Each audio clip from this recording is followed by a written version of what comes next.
ndabashuje mwese abamama n'abakobwa, ndabashuje mu izina ry'umwami wacu Yesu Kristo. Wewe urimo uranyumviriza, we mu mama, we mukobwa, ndaguhanura ngo wambare wikwize.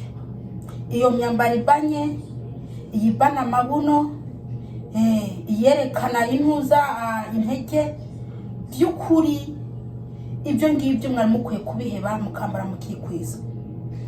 Reka ndababwire, iyo nyambaro iteye isoni mwambara niyo irimo iratuma ubusambanyi bugwira.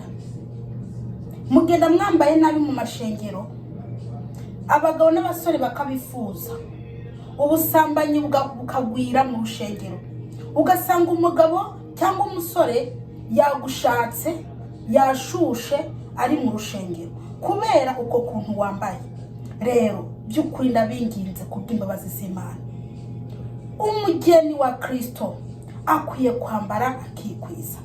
Nimwambare imyambaro ibabereye, imyambaro ibakwiriye. Mureke kwamamaza ubusambanyi binyuze mu myambaro mwambaye. Imana yo mu ijuru ibageneza kandi umwuka wera abibasobanurire gusumbya uko ndabibabwiye.